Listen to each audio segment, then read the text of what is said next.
everybody. Welcome to the Reach the Stars podcast. I am your host, John Willoughby Lohr. So yes, my guest today is Andrea Cox. She is a photographer who currently is living in Colorado, but I know her from the Buffalo area from way back in the day. So I'm excited to have her here so she can talk a little bit about her journey as being a professional artist and mompreneur and kicking ass and taking names in the art world. So welcome to the show.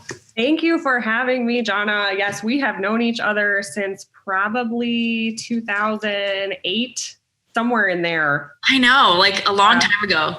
It's been a long time. So like the days of the loft. Oh yeah, we go way back. So a quick little background. I started getting my degree. I got a BA in photography from the years of 2005 to 2010. It took me 5.5 years to get my bachelor's. Yeah. At UB, which is the university at Buffalo State School. And so I was heavily entrenched in the arts and music community in Buffalo, New York for all of that time. And I started my business, AJB Photography, in 2009. So I was still in college and I was making money through art shows and family portraits, things like that. So yeah, I've been in business since 2009, which when I think about it is like a lot longer than it seems when you're like, oh, it's just 2009. You're like, oh, 11 years ago, crap. Like, when did that happen? It wasn't it just 1996? Yeah, for real, right? Yeah, seriously. I know I'm dating myself. So yeah, I finished up college and I had some jobs that were kind of related to art throughout my time in Buffalo, but mostly I was exhibiting. I was doing every exhibit I could possibly get. I did every infringement festival that I could. I did every art festival that I could. I won first place in 2011 at the Niagara Falls Arts and Music Festival. That was awesome. Gerald Mead was the juror that year. He was one of the jurors. And yeah, that was a big one for me. That was like, all right, I made it. So, then yeah, I just kept going like that for a good long while till about 2014. And then in 2014, I moved to Colorado. What was the impetus to move to Colorado?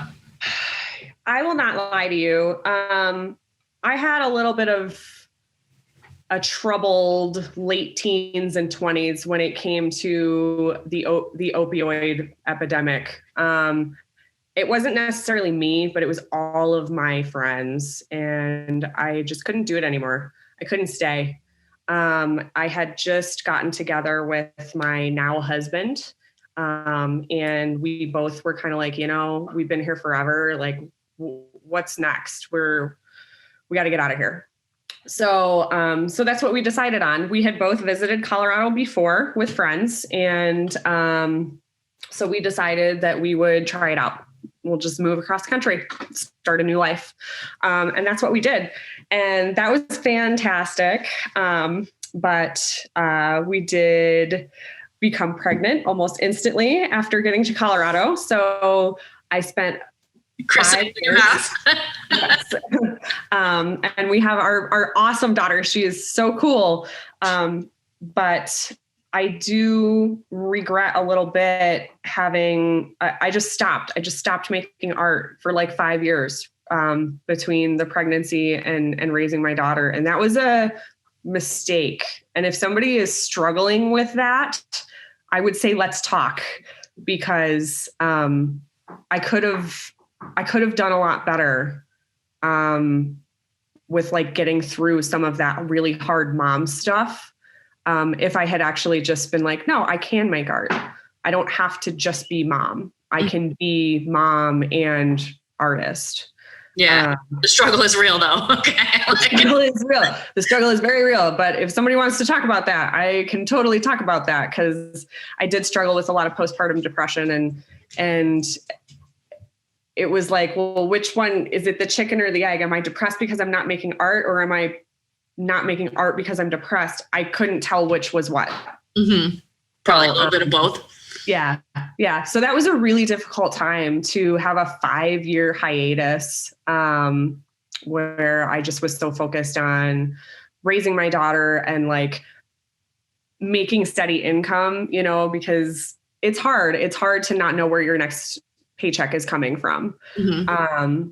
Especially with a kid, and it's not just like, you have to make sure that they have all the stuff that they need. And right. And we don't have, I don't have grandma and grandpa or mom and dad to help me babysit. I do everything. Me and my husband are it. That's it. It's the 3 of us and our dog. That's it. We have very little familial support when it comes to money or time or anything like that. We have lots of support in other ways from family, but it's far away. They're all in Buffalo. Mm-hmm. So being 1,500 miles from family is also challenging when it comes to being an entrepreneur or just being a family. So yeah, for sure. So yeah. And then I know that 2020 has been a really bad year for a lot of people. 2020 has not been a bad year for me. 2019 was like the total pits. My husband lost his job in June, it was everything. Each month there was something terrible, like our dog died and then something else terrible happened. And then in June, my husband lost his job. And then in July, I lost my job. That was fun. And that was all last year. Mm-hmm. Oh, and then we got married too. So it was like a really expensive year and a really, really crazy, scary year too. So this year has been much better. I'm not going to downplay all of the really, really hard things that the entire world is going through right now, but I will say that there's been worse for me. There's been worse for me. And really just this year, I started to rethink what was possible for me as an entrepreneur and for my family's future. Mm-hmm. That's what I'm doing this year, is like really, really focusing on like big picture stuff, massive action, fast moving business ideas that can basically skyrocket me into not the starving artist mentality. I'm done with that. Yeah, seriously. Right. Yeah, right. I'm definitely totally done with jobs where people are like, oh, would you do this for exposure? And it just reminds me of what my band teacher in high school used to tell me. And he's like, people die of exposure. Mm-hmm. Exactly. They do. Yeah, they do. So exactly I don't do that anymore. Yeah. I make people pay up front too when I take jobs. I'm like, you're going to pay in full or I'm not going to do anything. Yeah. I actually just started doing payment plans for some of my larger artworks, only because I do like the idea of art being accessible. But if it's for an actual job, like if you just want family photos or real estate photos or something like that, you pay up front. Yeah. Yeah. Everything we do is so custom that I'm just like, well, if you're not going to pay up front for all your wedding invitations, like who the hell else am I going to sell them to? Right. There is that. Once they're made, like if you didn't buy them and didn't finish paying me, like I can't use them. So exactly. Yeah. All wasted materials. Right. Mm-hmm. Yeah. So this year I've really focused on how can I bring art to the people where they're at, as far as literally in their homes. Mm-hmm. So in April, because of the pandemic, one of my gallery shows got canceled. And I was like, oh man, that is crappy on so many levels, because not only was it going to be my first show in this town that I currently live in, but it was also going to be, I was like, part of my income for the month, et cetera. So I was like, well, what if I just did it anyway? What if I just did it online? And that way, everybody from all over the country, because I've got people up and down the East Coast, I've got people out West, I was like, why don't I just make it a Facebook Live? So I did, and it was so successful. Oh my gosh. So that was April 16th. Not only did I make like gaboons of money for myself, we ended up raising $1,685 for the National Suicide Prevention Lifeline, which was incredible. I auctioned off a piece of artwork. Mm-hmm. So all of those proceeds went to the Lifeline, but everybody was so excited that they just started pooling. They just started pooling money. Yeah. So I couldn't even believe. And like for days afterwards, people were contacting me like, hey, can I get in on that pool? And I was like, yeah, you can. Like, absolutely. We need to support the Lifeline right now because we're in the middle of this crazy lockdown and, like people could really use some help. Mm-hmm. So that was so successful that I ended up building a mini course about how I did it. So now I have that so that I can help other artists bring their artwork to the people at home mm-hmm. so that everybody wins because mm-hmm. they get to, if they can't do shows in galleries because of COVID, then they still get to make their money. The clients and customers still get to purchase the art. Everybody's happy. And it's really might very well turn into the future of art purchasing and art buying. I mean, a lot of galleries are going this way. They're doing virtual shows. Even Sotheby's is working towards some virtual shows and whatnot. So we'll see. COVID's going to change the entire dynamic of the art world. Mm-hmm. So that's been fun for me though, helping other artists. That actually led me to the next thing that I took on this year, which was art coaching. So now, because I've been able to reach a certain level of success through my experiences in Buffalo and now in Colorado, I'm bringing that to the table for other artists as well. So I have one-on-one coaching services and 2 courses now. So I have a larger course called Becoming an Exhibiting Expert, and then my virtual art show mini course. It's so awesome because I mean, out of all the artists that I know, there are so few who got any inkling of how to make money while they were in art school. Like none of them. That is not where I learned to make money. Mm-mm. Yeah. And when I went to college, I right off the bat was like, these are the classes I took. And I talked to my advisor. I was like, what major am I working towards at the end of my freshman year? He's like, those are all electives. So nothing. Yep. I was like, well, shit, like now what? And he was like, well, what do you want to do? And because he asked me that right then, I was like, well, I want to make art. I want to use my creativity as my career and I don't want to be broke. How do I do that? And he's like, you should do that as your major. So I actually am like the only person I know of that was like, fuck going to art school. I'm going to make up my own major. And I took entrepreneur business and creative art and I mashed them into one major. What school did you go to?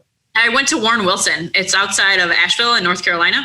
Oh, you did? Yeah, this little hippie school in the middle of the Bible Belt. And see, none of us had that option. None of us had the option to do like hybrid programs like that. It was like, no, you either get a BA or a BFA, and that was it from either Buff State or UB or Villa. And none of it was super focused on how to actually have an art career. Oh yeah, totally. They taught us how to make art. They even taught us kind of how to exhibit. A little bit. And there was like one class that was kind of focused on like how to bill a client, but not how to get a client. Mm-hmm. So you're like, well, what good is that if I don't know how to get clients? Exactly. It's like, I looked at the art major because it was like, well, obviously I like art and I like writing poetry and music and performing. And I was like, I have all of these creative outlets and I want to do all of them. And how can I do that in a way that supports myself? Because obviously everybody knows, the starving artist thing. That's like, if you're an artist and you enjoy what you do, you shouldn't be it shouldn't be the thing that supports you, because that's your fun thing. Goody for you that you love what you do, you should suffer because you love what you do, which is so fucked up, But and I looked at the art major that they had at school and I was like, wait a minute. There's 1-2 credit class that you take senior year that was about how to approach galleries and like how to catalog your work. And it was along the lines of like, write down the names and take a picture of your work and put it on an index card and keep it in a box. Cause this is back in the day. And I was like, wait a minute, like, okay, that's not going to work. Cause I want to do like artist books and stuff like that. And you can't put pictures of an artist book on an index card. Most gallery shows are not going to do a lot with artist books. They need to be interactive. And most galleries, if they put artist books out, they tell you not to touch them, which is such a shame. They put it in a glass case. Yeah, no. And I'm like, that ruins the whole point. And I was like, that's not what I do. And I learned about Laurie Anderson. I don't know if you've heard of her. She's amazing. And just that she was like, screw this. I'm going to do like a stage show and have my visual art and have my music and have like all of these interactive things. And, it's just like her whole entire life is like a giant interactive TED Talk. And she's like, I'm doing that. And I learned about her. I was like, I want to be the next Laurie Anderson, like I want that in my life. And that's luckily my school was so chill and would let me do that. I mean, the major that I came up with was never a major anybody else had done before, but they had integrative studies as an option for a BA. So I did that. And like, it was hard because at 19 years old, I had to look through the course catalog and pick every single class I wanted to take for all 4 years. I had to justify why each one that I picked would cover one of the requirements of getting a degree. So I was like, I had to take a religion course and I had to take a sociology course and whatever. And so I ended up, because of what I wanted to do, and like I ended up my religion course, I took Buddhism in America and like stuff like that. I was just like, that'll fit, that works, and kind of piecemealed this thing together. But I took all these business courses and the entrepreneurship courses, managerial finance and business law and like all this other stuff, accounting. And I learned all of those business things, marketing. And then I also took all these art classes, but at the same time, I took a bunch of social work classes, because I was like, if you're going to be out in the world and the whole point of what you want to do is finding ways to interact with people, to share what you love with them, you have to learn about how to deal with all different kinds of people. Yeah. So I like integrated that into my major and ended up coming out of college saying like, all right, I know the basics. I built a website like way back in like 2004 on Angel Fire. And did that and had a little print catalog and had a business plan and a thesis paper. And I got out and I was like, yay, I have no social network at home. When back to the day job, but I had all those ducks in a row for a long time. And it kind of gave me this foundation to say like, okay, if I want to build this as like a full-time, day in, day out business, I spent like 10 years working at other people's businesses and like learned about managing people and things that you can't really learn in school. And it was just so worthwhile. So I think it's awesome that you have this course to like help so many other artists kind of skip that 10 years of bullshit in some ways. Exactly. I'm like, there was a lot in college that I just had to like either pick up on my own or learn after college. And don't get me wrong, I value my college education for 2 reasons. A, the professors I had, and B, the lifelong friendships that I made during that extremely stressful time. Mm-hmm. But I could have done without the $75,000 price tag. Okay. Because I land in that wonderful generation of predatory lending. So I left school with like 65 grand in debt. At one point, it was up to 75 grand in debt. Now I think I've got it back down to 65 grand in debt. I've been out of school for 10 years. You're like, it's 10 years. I've gotten it back. So it's what I started with. Yeah, exactly. Yeah. So it's my goal through my coaching programs, like, please, anybody, please do not get yourself into that kind of debt when we live now in an educational age where there is so much information available to you for such a fraction of the price of a college education. Mm-hmm. It serves its certain purposes, and there's ways that you can or can't do it to, yes, you can get scholarships. Yes, you can go to a community college first before you go to a university. Yes, mistakes were made, mm-hmm. but even so, like, please let me help you. Mm-hmm. Please let me help you, or find someone who can help you to the point where it's not going to even take you 4 to 5 years to learn this stuff. And you're going to pay a fraction of the price by learning from people who have already done it. Mm-hmm. Yeah. So yeah, I remember I ended up asking my bookbinding, paper making, book arts professor when I was the senior, and I was like, all right, so like, aren't I supposed to go get a master's right now? Like, where's the best, what's the best program in the country for a master's in book arts? And she's like, well, it's the Iowa Center for the Book, but don't go there. And I was like, why not? And she's like, because there's like 5 jobs in the whole entire country, and everyone who has them is going to work them until they die. Yeah. Like, anything you want to learn that you would get as a master, she's like, you could go and do like a week-long course and like only learn the things that you want, and you will not have that debt. And she's like, you don't want to teach in the college level. That's not what you want to do. You already know what you want to do. You want to start your business. So don't take on that debt. Don't do it. And it was like the best advice that I ever got. Yeah. For a couple of years, I was like, well, a master's. And then I was just like, no, I'm already saddled with ridiculous. I don't have COVID. Okay. Debt. I don't have, I know we're on Zoom, but like, it's one of those things now that like, whenever it's cold outside, my nose just runs all the time, and I can't help it. But oh my God, it's. We're just now getting some cooler temperatures. Like, we actually got frost last night for the first time. But yeah, it was here tonight. It's supposed to be frosty tonight, so we'll see. Yeah. So anyway, sorry. So anyway, I started coaching kind of in the middle of this year. And then let's see what else is next. I've got the gallery started opening back up. So this happened. Bam.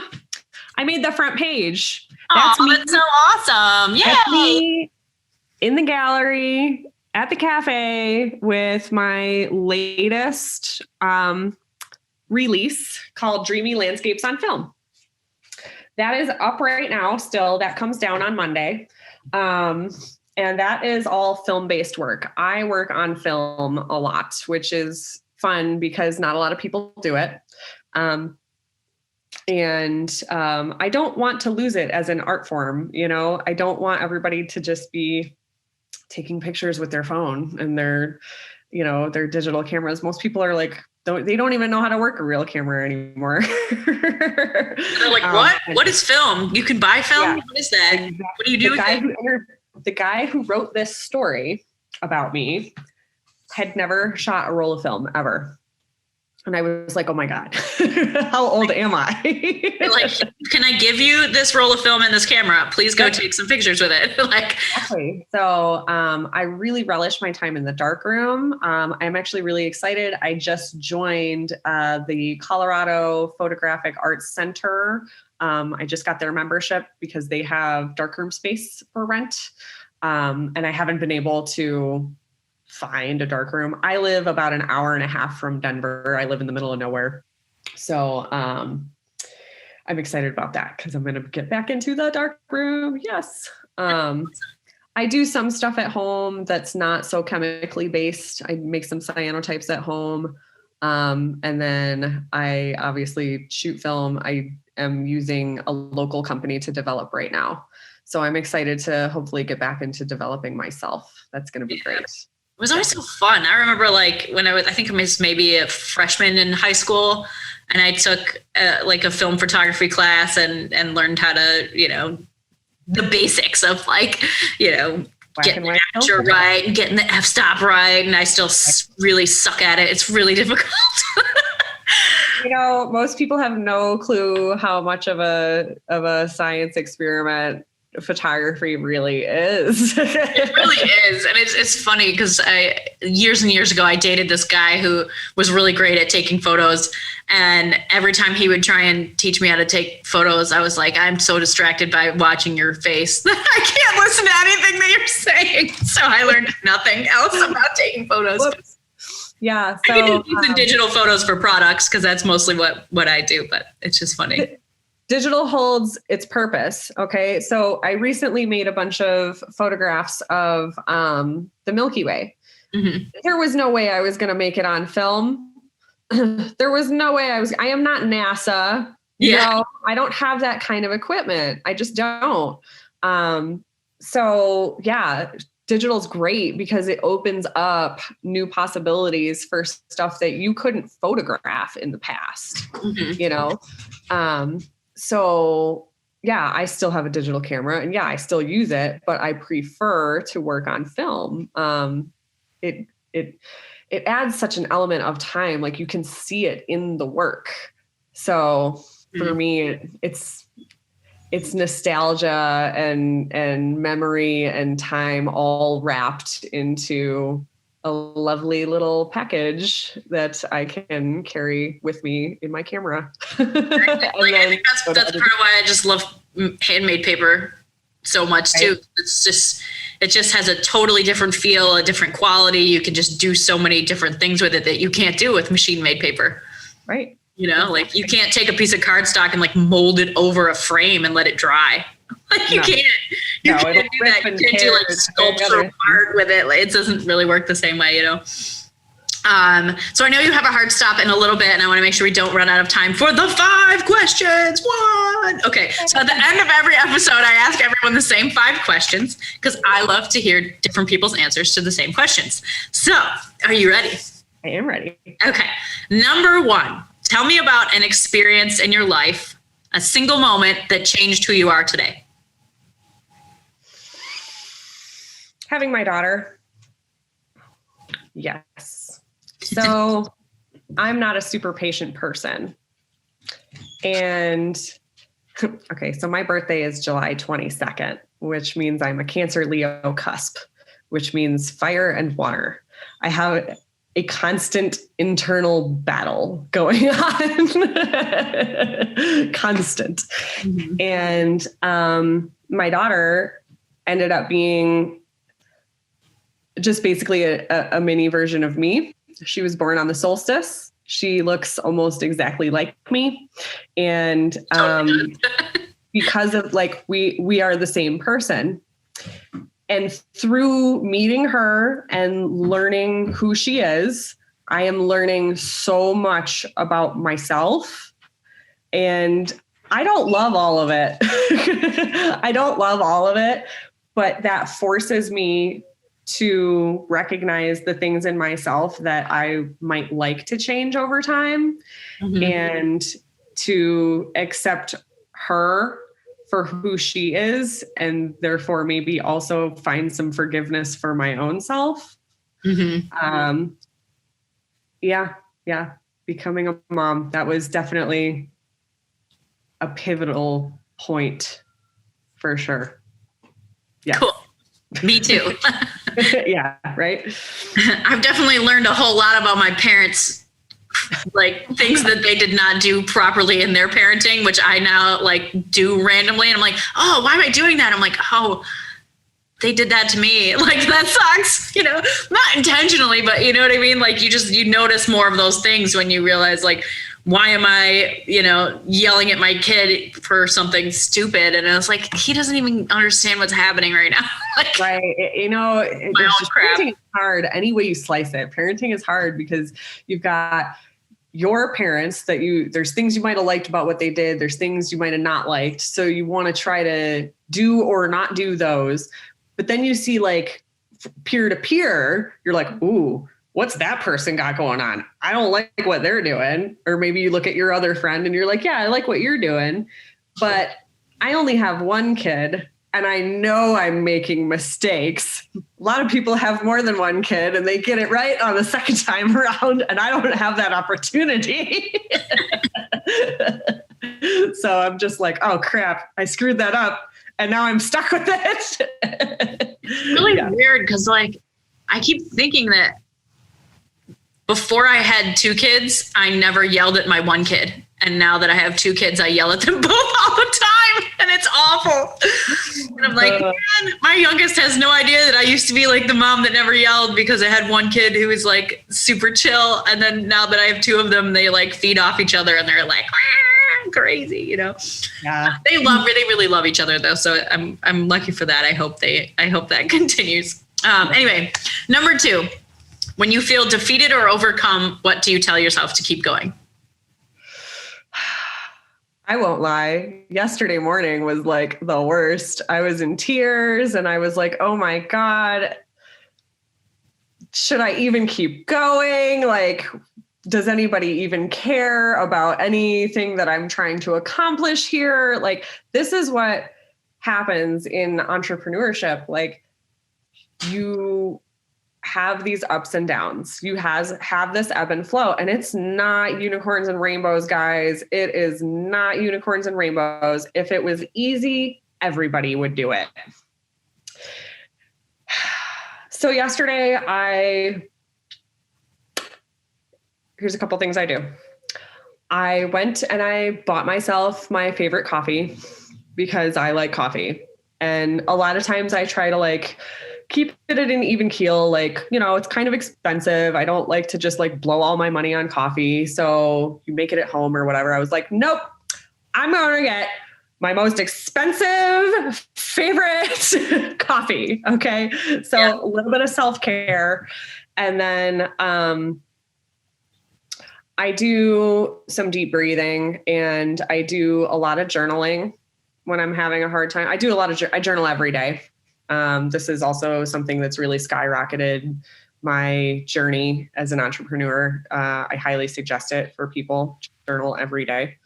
But if it's the middle of the day and there's something that I'm just like, oh God, this is awful, I'll start journaling right there and just work through it, just line by line.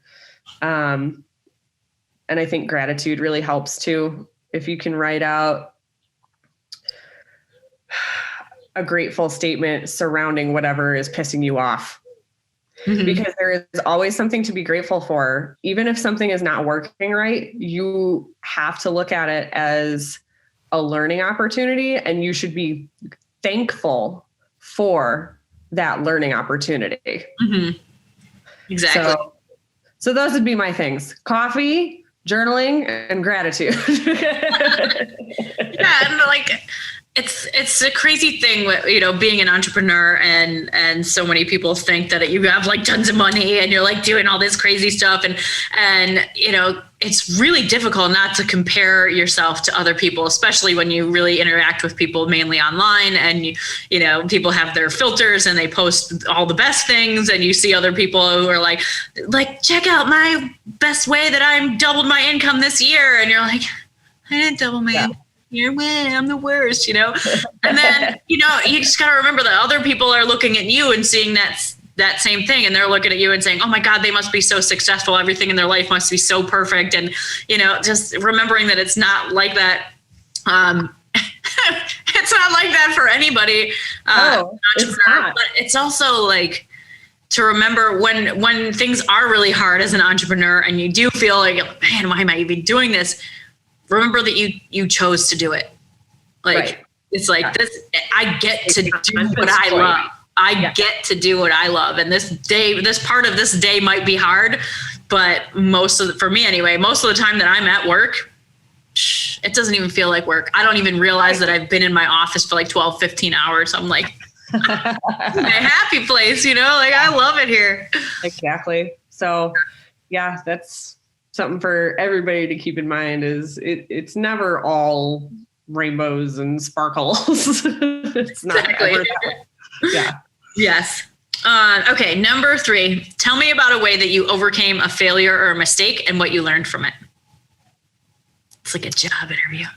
Okay. Well, this just happened too. So grandma wanted, she ordered something out of my gallery, and she she wanted it on a substrate that I really didn't think it was going to look good. So I talked her out of it and I was like, no, it really kind of needs to be made like this. Cause that's what I offer is like custom pieces. Like, here's the image. Do you want it on canvas, metal, framed print, paper print? What do you want?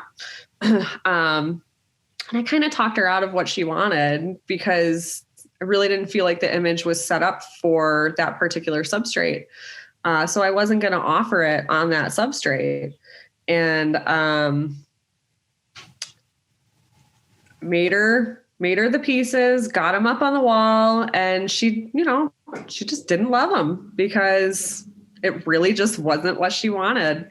And so like thinking like, all right, how am I going to fix this? It's not just a customer, it's grandma.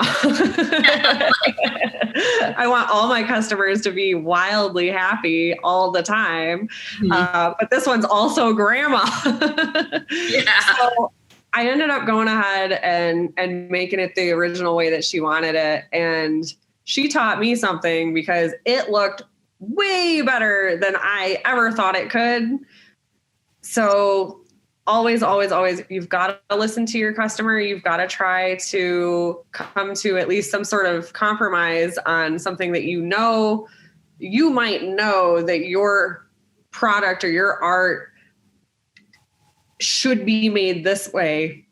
But you have to really listen. You have to really listen and say, well, if you've never even tried that, well, let's just try it. Let's try it out. So she was wildly happy with her newer one.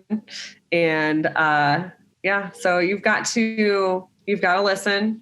You've got to fix things when they need fixing, for sure. Mm-hmm. And then you've got to learn. You got to learn from your mistakes. So there you go. Cool. All right. Number 4, what one trait or habit is most responsible for keeping you on track? I have in my opinion, tooting my own horn here, the perfect combination of right brain and left brain. I am the most organized artist I've ever met, which is a contradiction. Yeah. So that's it for me. That's part of the reason why I feel like I have been able to find a lot of success over the years is, that I can ride both sides of being creative and also needing to stay extremely organized and be business minded and that kind of thing. So like, for other people who maybe don't have one or the other, guys, outsource it. Pay somebody to help you with that thing that you can't do because it will help you in your business for sure. Yeah. I had a coach who has been a guest on the show, actually, Nicole Overcamp. And she told me, she's like, you need to make a list that has 4 quadrants. And she's like, in one box, you need to write, these are all the things that I am excellent at doing. And then the next box is like, these are all the things that I enjoy doing.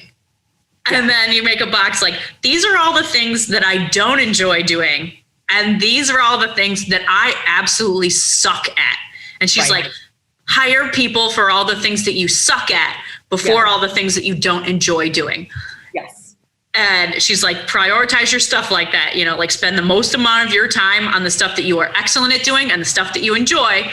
But, if you're going to start paying somebody, pay somebody to do the stuff that you cannot do yourself properly. Right. Because that's going to be the best use of your money instead of paying people to do things that you could do. You just don't really want to, it is still work after all. Exactly. There's always going to be something that you don't love doing. Yes. It's just like, I could take out the trash in this studio. Probably, if I was going to have my assistants do something, I should probably have them do something that they're good at doing that I'm not good at doing. But, sometimes I still take the trash out. Exactly. So yeah, like I outsource. If it's family shoots, I outsource the editing. I'm an artist. I love making my art. I don't love staring at a computer all day. No. Yeah. So Yeah. outsource things that you do not love doing or you can't do. It's not that I can't do that one. That one, I could do it, but it's so time consuming. I outsource it. Seriously. I worked my previous job before I became full-time doing this. I edited photos for another company for products too. So just like pictures. I remember that. Pictures of jewelry. If I never see another belly button ring as long as I live. Right. Exactly. I remember that period of your life. 40 hours a week, me in the Photoshop. You had music to hold you over. Yeah. I mean, the one good thing is that, for work like that, you can listen to podcasts or listen to music, or if you're really good at it, you could have like a TV show playing in the corner of the screen or something. It's a lot of kind of crappy crap, savey save type work that's not really like finesse or whatever.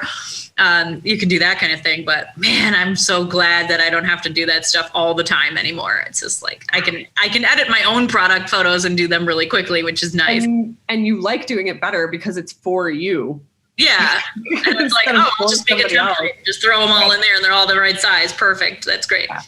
Yeah. Okay. Number 5, what's the best piece of advice you've ever gotten? And what advice would you give to other people besides outsource?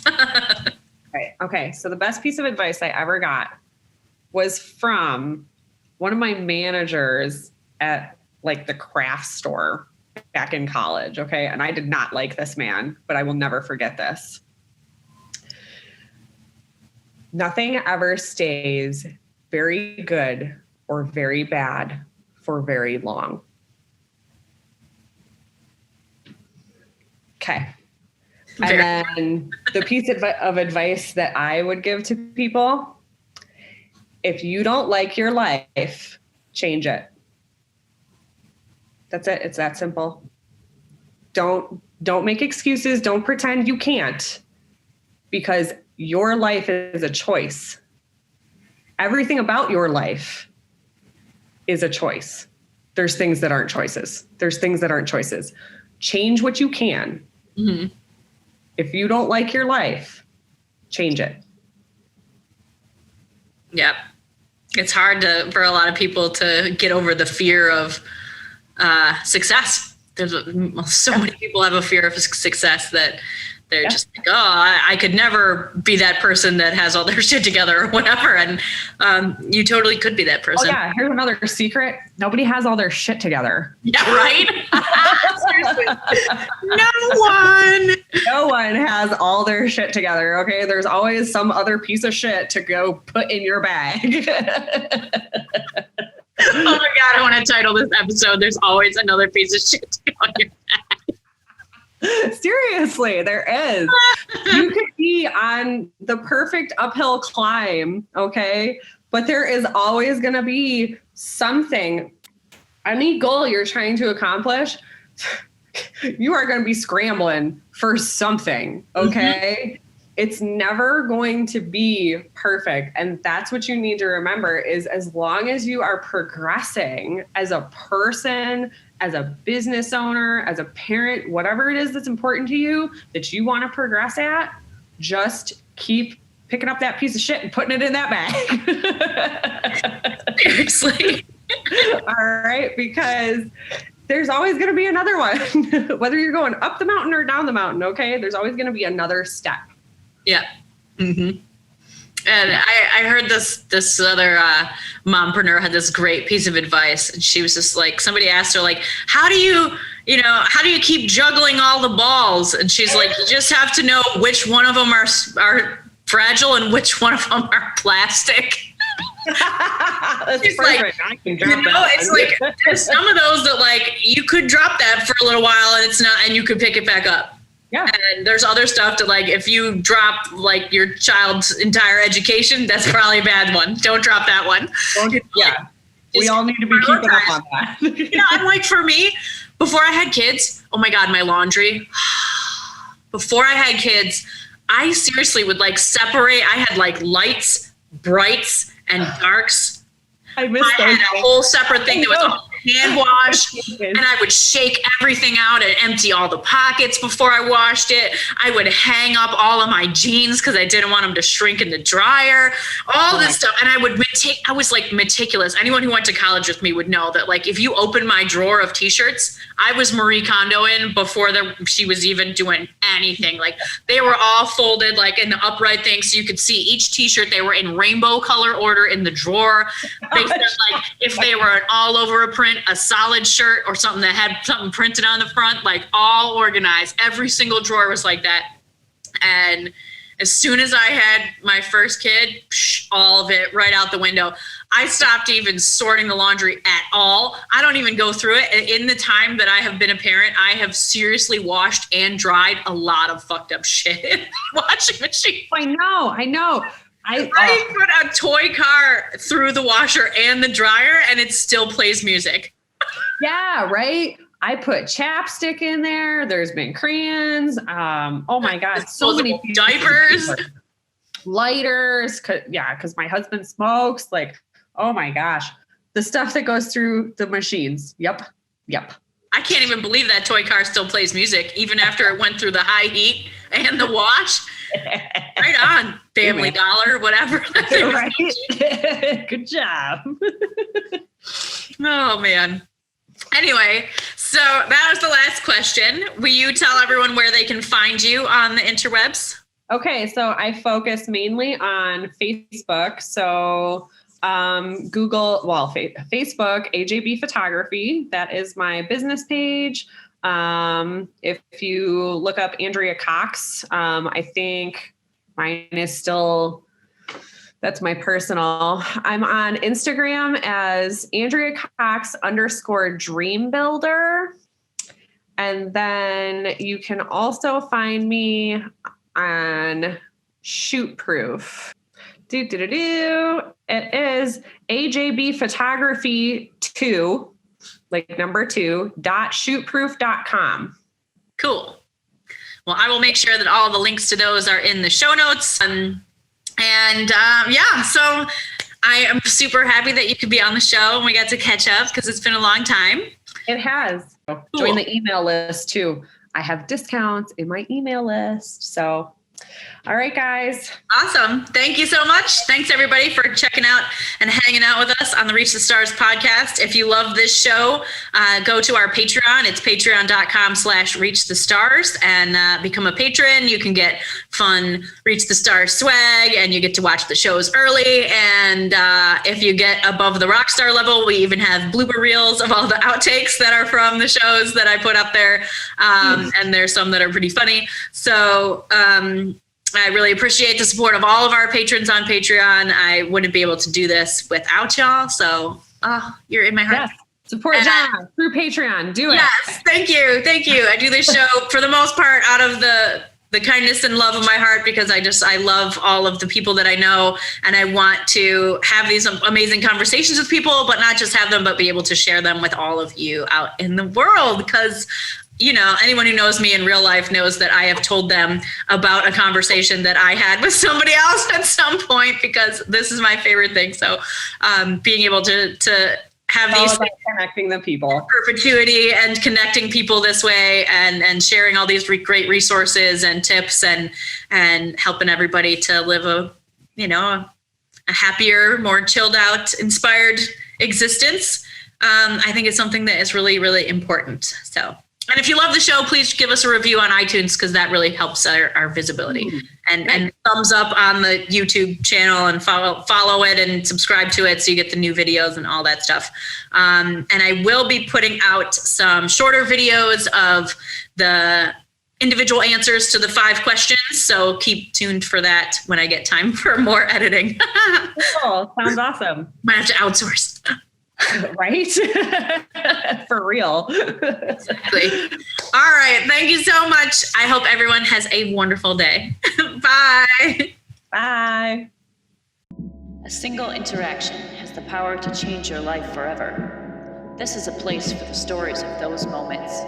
Stories of pursuing dreams, overcoming tragedy and failure, of coming back to life after so much of what feels like dying, of continuing on with only a vision as a map. This is the place where those moments live on. Come sit by the fire, look up at the stars, and be forever changed too. Thank you for being with us on the Reach the Stars podcast. Our theme music is generously provided by Byrocratic. You can find him on bandcamp.com. Thank you to all of our current patrons, guests, and everyone else who helps make this dream a reality. We are so proud to be building this amazing community with all of you. If you love this podcast, please consider sharing with a friend, leaving a review on iTunes, and becoming a patron at www.patreon.com/reachthestars. Don't forget to subscribe to our YouTube channel to see the videos of these conversations. We'll see you next week. In the meantime, do something cool and tell us about it.